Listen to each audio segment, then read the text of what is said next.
導言，晚上不僅僅是一天的結束，這是一個讓自己為明天的成功做好準備的機會，也是一個重新開始並找到內心和諧的機會。很多人在這段時間裡都在混亂地瀏覽社交媒體和觀看電視節目，直到深夜。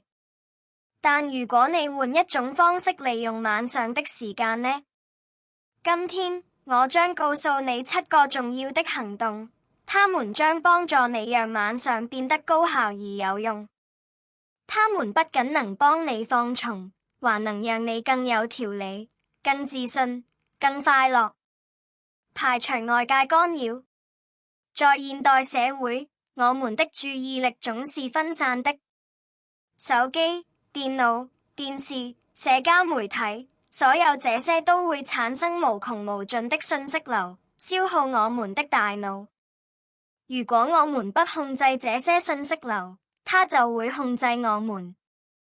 因此，學會有意識地專注於真正重要的事情非常重要。為了讓你的夜晚變得平靜而富有成效，請關閉手機通知。如果你還在工作，關閉電腦上不必要的標籤，完成不需要立即關注的任務。空間的整潔也很重要，打掃你的工作場所或房間，讓你感覺更自由。如果你不是一個人住，讓你的親人知道你需要一些時間獨處或放鬆。至少有幾分鐘的安靜時間來整理思緒是很重要的。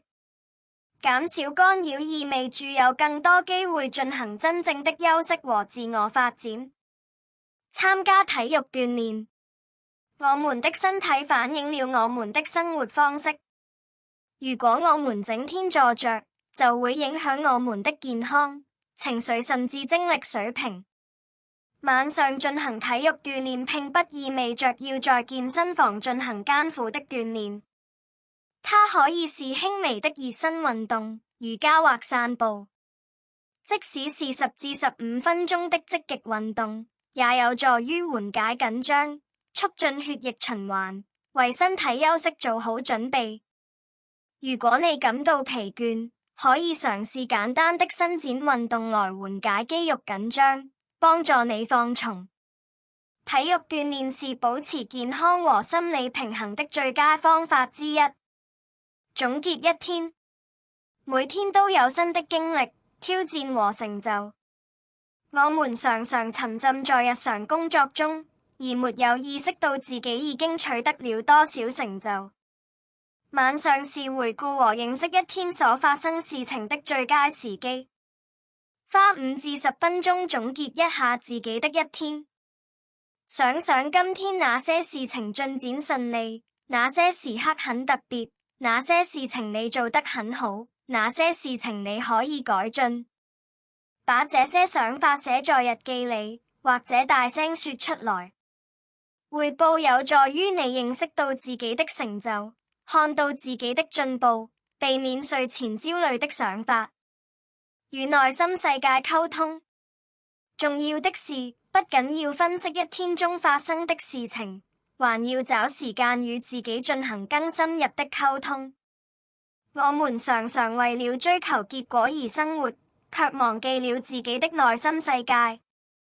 試着花幾分鐘時間冥想或靜坐，深呼吸有助於平靜神經系統。深吸一口氣，保持幾秒鐘，然後慢慢呼出，重複幾次，專注於呼吸。另一種尋求和諧的方法是想想今天你要感謝什麼。感恩會改變我們的生活態度，幫助我們專注於積極的方面。我們花在內心世界的時間越多，就越能感受到平靜和自信。放寬視野。生活是一個不斷學習的過程，一個晚上是學習新知識的大好機會。至少讀幾頁你感興趣的書。如果你不喜歡閱讀，可以觀看有趣的視頻、紀錄片或講座。另一個開闊視野的方法是寫下新想法。很多時候，好的想法會不期而至，如果你不把它們寫下來，它們很快就會消失。通過擴大知識面，我們會變得更有趣、更自信。為新的一天做好準備。早晨的混亂往往源於晚上準備不足。如果提前考慮好一切，就能節省時間，減輕早晨的壓力。準備好你打算穿的衣服，收集好你需要的東西，寫一份待辦事項清單。這將幫助你避免在早上的瑣事上浪費時間。為新的一天做好準備，會讓你的一天更有條理，更有成效。與愛人共度時光。生命是由瞬間組成的，而最有價值的時刻就是與我們所愛的人在一起的時刻。即使你很忙，也要抽出至少10至15分鐘與家人或朋友共度。可以是共進晚餐，可以是睡前的簡短交談，也可以是給許久未見的人打個電話。放下電話，享受這一刻，我們共同創造的回憶將永遠伴隨着我們。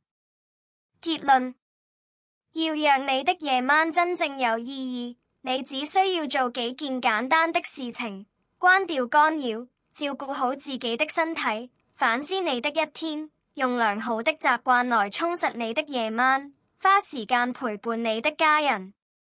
在這些步驟中，你最喜歡哪一個？如果你想了解更多有用的視頻，請訂閱頻道並點讚。